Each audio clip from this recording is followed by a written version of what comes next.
नमस्कार। कैसे हैं आप लोग? आशा करती हूँ सुखी होंगे, स्वस्थ होंगे और प्रसन्न होंगे। आज मैं आप लोगों के लिए जो कहानी लेकर के आई हूँ उस कहानी का नाम है मेरा गुल्ला कहाँ है। और ये कहानी लिखी है पद्मा सचदेव जी ने। पद्मा सचदेव जी को डोगरी की आधुनिक कवयित्री होने का गौरव प्राप्त है। चलिए इनकी कहानी सुनते हैं जिसका नाम है मेरा गुल्ला कहाँ है। चारों तरफ पहाड़ों से घिरी वादी में डल लेक नगीने की तरह चमक रही थी। डल लेक की छाती पर हौले हौले एक शिकारा आगे बढ़ रहा था। मैं अधलेटी सी हिमालय की बयार को अपने चेहरे पर महसूस कर रही थी। बीर बहूटी की तरह धीरे धीरे मस्त बयार मेरे चेहरे पर रेंग रही थी। इसका कोई रंग ना था, इसे मैं आंखें बंद करके ही महसूस करना चाहती थी। शिकारे के चप्पू गुल्ला के हाथ में थे। शिकारा हाउस बोटों की कतार से जरा सा आगे बढ़ा। पीछे लालिता, खुशामदीद, बहिश्त कई हाउस बोट बुजुर्गों की तरह सिर जोड़े बैठे थे। शिकारा चल रहा था। चप्पू की हल्की सी आवाज़ की लयात्मकता माहौल में रस घोल रही थी। लहरें जैसे लहरा दे रही थीं। सृष्टि हैरान सी खड़ी की खड़ी रहकर डल लेक में अपना चेहरा देख रही थी। अचानक गुल्ला के हाथ रुक गए। चप्पू चलना बंद हुआ तो संगीत रुक गया। मैंने जरा सी आँख की कोर खोली। सामने कमलों का फैलाव था। दूर तक फैले कमल, कमल ही कमल। अपनी डंडियों पर इठलाते, बल खाते, शर्माते कमल झूम रहे थे। आसपास छोटे डोंगों में बैठे बच्चों के हाथों में भी कमल थे। एक 8-9 बरस की नंग धड़ंग लड़की अपने डोंगे से धड़ाम से जल में कूदी। पारदर्शी पानी के नीचे डल की घास इठला रही थी। निरंतर नहाती घास के पत्ते बेहद चिकने और फिसलवां हो रहे थे। इस पानी में लड़की की देह एक मछली की तरह उलटती पलटती ऊपर को आई। उसने सिर बाहर निकालकर झटका और झटक कर आंखें खोलीं। उसके हाथ में लाल गुलाब था। दूर 4 चिनारी के चारों चिनार एक दूसरे की तरफ पीट करके खड़े मनुष्य हो गए। उनके हाथों में भी एक एक लाल कमल था। लड़की ने हाँफते हुए मुझसे पूछा, लाल कमल लोगी? मैंने आंखें नीचे नीचे ही कहा, नहीं। उसने कहा, लो, लेना पड़ेगा। हर बरस तुम यहाँ आकर मुझसे कमल लेती हो, अब क्यों नहीं लोगी? ये कमल तुम्हें लेना ही पड़ेगा। मैं हिमालय की गोद में झूलती रही थी। उसकी उदंडता पर अचरज से चौंक कर मैंने आंखें खोली और गुल्ला की तरफ देखा। उसके हाथों में चप्पू तस्वीर हो रहे थे। उसके दोनों हाथ में भी लाल कमल थे। मैंने ध्यान से देखा, उनमें से खून बह रहा था। गुल्ला के चेहरे पर दहशत थी। अचानक लड़की की आवाज़ गूंजी, ले लो, ये कमल ले लो, 1 रुपया ही दे देना। अब मैंने लड़की को देखा। वह पानी में खड़ी थी। डल का पानी जम गया था। वह शीशे की तरह चमक रहा था। आसमान बेरंग बेनूर था। डल के जमे हुए पानी की चमक आंखों को चुभने लगी। मैंने देखा, लड़की जमे हुए पानी में अडोल खड़ी थी। उसके हाथों में लाल कमल थे। उनमें से खून चू रहा था। टप टप टप। जमी हुई झील पर खून की परतें दर परतें थीं। कमल की आंखों में उतरा हुआ खून बह रहा था। लड़की की आवाज़ फिर गूंजी, लो ना, कमल नहीं लोगी? देखो, इस बार डल में सिर्फ लाल कमल ही खिले हैं, पीले या सफ़ेद कमल नहीं खिले। अब यहाँ कभी भी पीले या सफ़ेद कमल ना होंगे, सिर्फ लाल ही कमल होंगे। लो, लो तो ना। मैंने अब पूरी आंखें खोल दी। कमल के फूल से खून की बूंदें ऐसे ही झरती जैसे समंदर पर डूबते हुए सूरज की लाली की एक बूंद। लड़की एकदम बड़ी हो गई थी। वह अभी भी निर्वस्त्र थी। उसके बदन पर पानी की जगह खून की बूंदें थीं। उसके हाथों में कमल के फूल थे। उनसे गिरती लहू की बूंदें जमी हुई डल पर गिरती व फैलकर गोल हो जाती। मैंने लड़की को देखा। वह मुस्कुराई। उस हंसी में दहशत का दरिया पार कर लेने वाली पीड़ा थी। मुझे लगा ये ललद्दे की तरह हंस रही है, जैसे ललद्दे की सास उसे पत्थर नीचे रखकर ऊपर चावल परोस कर देती थी ताकि वो ज़्यादा लगें, और ललद्दे मुस्कुराती थी, वैसे ही वह लड़की हंस रही थी। उसे देखकर मुझे डर लगा। मैंने गुल्ला की तरफ देखा। वह वहाँ ना था। मेरा शिकारा बिना मल्लाह के डोल रहा था। चप्पू डल पर नुचे हुए पंखों की तरह पड़े थे। मैंने ज़ोर से पूछा, गुल्ला तुम कहाँ हो? कहाँ है मेरा गुल्ला? गुल्ला तुम कहाँ हो? कहाँ हो? मैं हिचकियाँ लेकर रो रही थी। मेरी नींद खुल गई। मैं अपने घर में अपने सोने वाले कमरे में थी। थोड़ी देर तक मुझे समझ न आई कि मैं कहाँ हूँ। मैंने आंखें फाड़ फाड़ कर चारों ओर देखा। मैं लाल कमल के खून के आंसू रोते फूलों का नज़ारा भुला देना चाहती थी। अपनी आवाज़ सुनना चाहती थी। मेरी आवाज़ भीतर, कहीं बहुत भीतर, मेरी रूह की बावड़ी से नीचे, बहुत नीचे थी। मैंने कोशिश करके कहा, मैं कहाँ हूँ?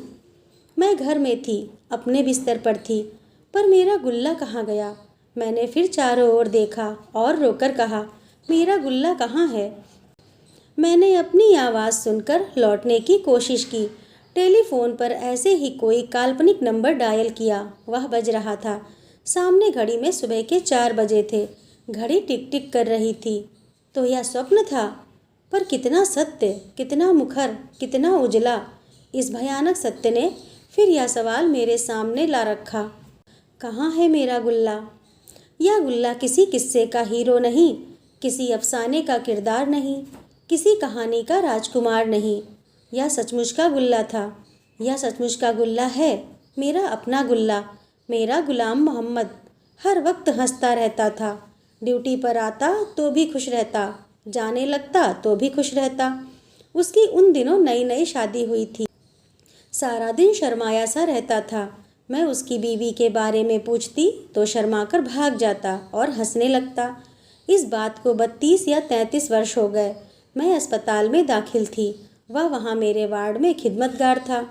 शुरू के दिनों में जब मैं बहुत बीमार थी, तब का गुल्ला तो बहुत याद नहीं है, लेकिन होश में आने के बाद का गुल्ला याद है। उसका घर निषाद बाग के पास था। उसका बाप दूध बेचता था। उनकी अपनी गाय भैंसें थीं। गुल्ला वार्ड में आकर पूछता, क्या छुई खबर? वह मेरा हाल हमेशा कश्मीरी में ही पूछता था। मैं मुस्कुराकर कहती, ठीक हूँ गुल्ला। वह खुश हो जाता। एक दिन पूछने लगा, आप गाय को माँ कहते हो ना? मैंने कहा हाँ। वह खचरी सी हंसी हंसकर बोला, गाय को क्यों माँ कहते हो? मैंने बड़े इत्मीनान से कहा, गुल्ला, जिसकी माँ नहीं रहती ना, उसे भी गाय के दूध पर पाला जा सकता है, इसीलिए यह माँ ही तो हुई। गुल्ला को नुक्ता समझ में आ गया। सिर हिलाकर बोला, हाँ यह ठीक है, फिर तो गाय सबकी माँ है। मैंने कहा, हाँ सभी की। मैं गायों की खूब खिदमत करता हूँ। रोज़ सवेरे अंधेरे में जब मस्जिद में अजान होती है, मैं उठ जाता हूँ। सकीना सोई रहती है। मैंने मुस्कुराकर पूछा, तुम्हारी बीवी ना? हाँ, तुम तो मौज हो भाई। मैंने कहा, हाँ, माँ से कुछ छुपा नहीं रहता। फिर मैं तुम्हें मौज ही कहूँगा। हाँ, मौज ही कहना। इस तरह गुलाम मोहम्मद उर्फ गुल्ला मेरा बेटा हो गया। गुल्ला मुझसे 7-8 साल ही बड़ा था, पर उसके चेहरे की मासूमियत किसी भी बच्चे जैसी हो सकती थी। मौज कहने के बाद न सिर्फ वह मेरा खास ख्याल ही रखता, बल्कि इज्जत भी बहुत करता था। वह पहाड़ियों पर गायों को चरने छोड़ आता तो वहाँ से कोई अलब्य फूल, कोई पत्ता मेरे लिए ज़रूर लाता। हर इतवार को वह पशुओं को गीले कपड़ों से पोंछता या गर्मियों में नहलाता था। फिर मुझे कहता, गायें मुझे बड़ा प्यार करती हैं। शाम को चारा डालता हूँ तो प्यार से हाथ चाटती हैं, पोंछता हूँ तो एकदम चुपचाप खड़ी रहती हैं। मैंने कहा, इंसान करे ना करे, पर पशु खिदमत की कद्र करते हैं। देखो ना, तुम मेरी इतनी सेवा करते हो, तुम मुझे बड़े अच्छे लगते हो। गुल्ला हंसा, मेरी चद्दर बदलते हुए बोला, तुम तो मेरी मौज हो ना? हाँ गुल्ला। सवेरे दातुन या अखरोट के पत्ते भी मुझे गुल्ला लाकर देता। फिर कहता, इससे दांत एकदम सफ़ेद होते हैं। कभी कभी कोई ऐसा फूल लाकर मेरे पास दवाई की किसी खाली बोतल में रखकर कहता, इस साल ये फूल खूब खिले हैं, बस एक तोड़ लाया हूँ, ऐसा फूल तुम्हें कभी नहीं मिलेगा। मैं जंगली फूलों को सूंघती, उनमें से खट्टी मीठी खुशबू आती। जंगली गुलाब की महक निराली ही होती। उसके पीले चमकते रंग में भी गजब का निखार और कशिश होती। उसकी खुशबू में हिमालय से आई बयार की ताजगी होती। मेरी चारपाई पर सारा दिन जंगली गुलाब अपनी महक भरी उसासे छोड़ता रहता। अपने घर से बिछोड़ने का दुख किसे नहीं होता, पूरे कमरे में फैली उसकी महक में खोई खोई मैं उसके दुख का नाप करती रहती। एक रोज गुल्ला बड़ा खुश था। आते ही बोला, हे मोजी, आज असी ओस बख्शी साहेब आमुता। हे माँ, आज हमारी तरफ बख्शी साहेब आया था। मैंने वैसे ही पूछ लिया, कौन बख्शी साहेब? ओ मोजी, बख्शी साहेब को नहीं जानती? अरे, कश्मीर के प्राइम मिनिस्टर। मोजी, तुम पागल हो? मैंने पूछा, जम्मू के नहीं? हाँ, जम्मू के भी। मैंने उसे छेड़ते हुए पूछा, बख्शी साहेब ने तुम्हें क्या कहा? मुझे क्या कहता, हमने सलाम किया, उसने भी सलाम किया, बस। मैंने फिर उसे छेड़ा, बख्शी साहेब ने तुम्हारा नाम नहीं पूछा? वह शर्मा गया, फिर कहने लगा, तुम पागल हो, वह नाम क्यों पूछता? जो मेरा नाम वह उसका नाम। मैंने कहा, पर तुम्हारा नाम तो गुल्ला है। वह लापरवाही से बोला, हाँ, जब वह छोटा होगा तब उसका नाम भी गुल्ला ही होगा। कश्मीर में हर गुलाम मोहम्मद कभी ना कभी गुल्ला ज़रूर होता है। मैंने उसे सवालिया निगाहों से देखा। वह कहने लगा, यह सच है, देखो, जो गुलाम मोहम्मद रेडियो पर गाता है ना, उसका नाम भी बचपन में गुल्ला था, उसने मुझे बताया था। फिर वह मेरी टेबल साफ करते करते हब्बा खातून का गीत गाने लगा। वरिवैन सथ बारे छसनो, चार कर में उन मालिन्यो हो। वरिवैन सथ। ससुराल वालों के साथ निभ नहीं रही है, ओ मैके वालों, मेरा कोई उपाय करो। मैं सुनती रही, फिर उसकी नज़र मुझ पर पड़ी तो बोला, अरे मोजी, मैं तो तुम्हें बताना ही भूल गया, यहाँ बच्चों के वार्ड में एक गुल्ला आया है। फिर वह हंस पड़ा। मैंने पूछा, कौन सा गुल्ला? वही जिसका सिर साफ है। साफ, पूरा साफ। साफ? कैसा साफ? क्या तुम्हारा सिर साफ नहीं है? ओहो, उसके सिर पर उस्तरा फिरा है, उसके सिर में बीमारी थी ना। मैंने कहा, अच्छा, वह जो लंबा सा कुर्ता पहने पूरे वार्ड में घूमता रहता है? हाँ हाँ, वही। फिर जब डॉक्टर वार्ड में राउंड करके चले गए तब गुल्ला गुल्ले को ले आया। वह 5-6 बरस का लड़का था। उसके सिर में बीमारी थी। पूरे सफाचट सिर पर एक तरफ पट्टी बंधी थी, पर वह इससे बेनियाज था। आते ही बोला, आपा, तुम्हारे पास बिस्किट है? मैंने हैरान होकर उसे देखा। पहली मुलाकात में यह कैसा सवाल? वह मुझे बेवकूफ़ समझकर बोला, नहीं जानती? बिस्कुट, गोल गोल मीठी सी। मैंने पूछा, बिस्कुट का क्या करोगे? उसने कहा, कुछ नहीं, देखूंगा कैसी होती है। यह कहकर वह चला गया। जाते जाते बोला, फिर आऊँगा, अब जाता हूँ। शाम को मैंने गोल बिस्कुटों का पैकेट मंगवाया, फिर किसी को भेजकर गुल्ले को बुलावा भेजा। अपने सिर की परवाह किए बगैर वह भागता हुआ आया और आते ही उतावली से बोला, बिस्किट आ गए? उसे मालूम नहीं कैसे पता चला, पर मैंने यह सुना था कि सिर में टीबी होती है तो आदमी जहीन हो जाता है। वह आकर बड़े इत्मीनान से मेरी चारपाई पर यूं बैठा जैसे हमेशा से यहीं बैठता आया हो। फिर बोला, दे दो ना। मैंने उसकी गोदी में बिस्कुटों का पैकेट रख दिया। उसके बाद उसने मेरी तरफ ना देखा, पैकेट फाड़कर बिस्किट खाने लगा। ऐसे मनोयोग से उसे खाते देखकर मुझे बेहद तृप्ति हुई। वह हर बिस्कुट को कुतर लेता ताकि मैं ना मांग लूँ। फिर जब पूरा पैकेट खत्म हुआ तो वह इत्मीनान से बोला, बिस्कुट अच्छी थी। मैंने कहा, मैं क्या जानूँ, मुझे तो तुमने एक भी ना दी। इतनी थोड़ी थी, तुम्हें क्या देता? पर हाँ, कल ज़रूर दूंगा। यह कहकर वह हाथ झाड़कर चला गया। अब मैं गुल्ला के लिए रोज़ बिस्किट मंगवाती थी और वह इत्मीनान से खाकर हाथ पोंछकर चल देता। अपने मुंह में बिस्कुट ठूसे हुए वह एक दिन बोला, आपा, तुम गम ना करो, जब मैं 5वीं चढ़ूँगा तब तुमसे निकाह कर लूँगा। मैंने संजीदगी से पूछा, क्या तब भी तुम्हें बिस्किट मंगवा कर देनी पड़ेगी? वह भाभी शौहर के रुआब से बोला, हाँ, बिस्कुटों के बगैर मैं तुमसे शादी थोड़े ही करूँगा, और तब मैं बड़ा हो जाऊँगा और शाम तक तुम्हें 100 रुपया कमा कर दूँगा। जब गर्मियों में हिंदुस्तान से विजिटर आएंगे तब मैं दिन रात काम करके तुम्हारे लिए रुपए कमाऊँगा। हाँ, पर देखो, खाना तुम्हें ही बनाना पड़ेगा। मैं तुम्हें मुर्गा कटवा कर ला दूँगा। मैंने कहा, तुम क्यों नहीं काटोगे?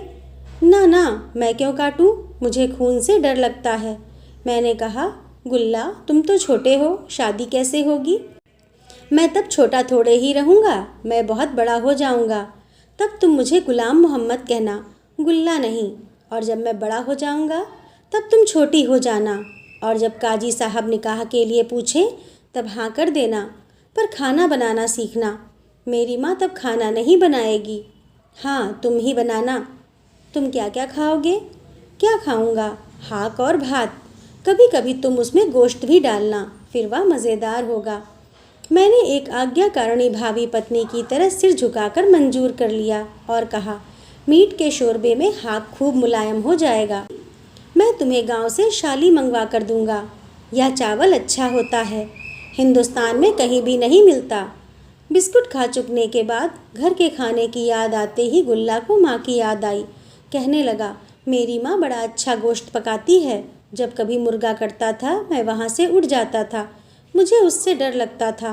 मुर्गे को पता चल जाता था उसे काटा जाएगा, इसलिए वह जोर जोर से रोता था। मैंने कहा, फिर तुम उसे खाते क्यों हो? वह बोला, खुदा ने उसे खाने के लिए बनाया है। मैंने उसके सिर पर स्नेह से हाथ फेरा, फिर पूछा, गुल्ला, खुदा ने मुझे और तुम्हें बीमार क्यों कर दिया? वह सोचने सा लगा, फिर बड़े बुजुर्ग की तरह बोला, अपने अपने गुनाह तो भुगतने ही पड़ते हैं। मैंने कहा, गुल्ला, तुमने तो कोई गुनाह नहीं किया, मैंने भी नहीं किया, फिर यह मुझी बीमारी क्यों हुई? गुल्ला गंभीर हो गया, फिर बोला, हम जो गुनाह करते हैं उनका पता हमें नहीं रहता, अल्लाह मियाँ खुद हिसाब रखते हैं। वह जैसे इस पचड़े में पड़ना ही नहीं चाहता था।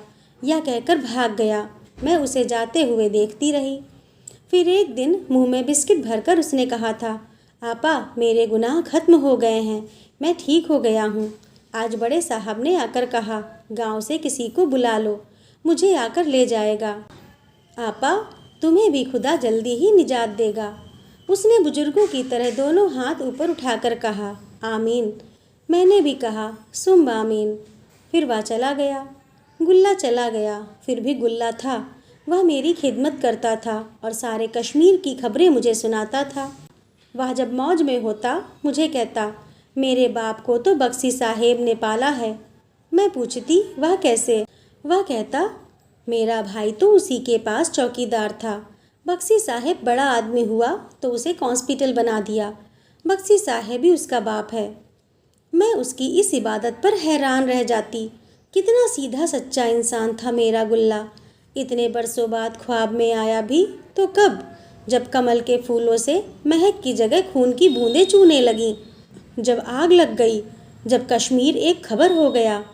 इस गुल्ले को तो मैं जानती थी, पर यह कौन गुलाम मोहम्मद है जिसकी तस्वीर आज अखबार के मुख्य पृष्ठ पर है, जिसके हाथ में AK-47 है, जिसके मुंह पर नकाब है, जिसकी आंखों में दहशत है, जिसके हाथों में खून लगा है, जिनमें बंदूक है जो किसी को भी मार सकती है।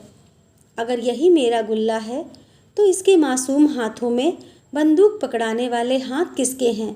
इसका जिम्मेदार कौन है? कौन है इसका जिम्मेदार? तो दोस्तों, आधुनिक समय के कश्मीर के जीवन को बयां करती पद्मा सचदेव जी की यह कहानी आपको कैसी लगी? कमेंट करके ज़रूर बताइएगा। अगर अच्छी लगी हो तो लाइक करिए, शेयर करिए और ऐसी ही और कहानियों के लिए मेरे चैनल को सब्सक्राइब करिए। धन्यवाद।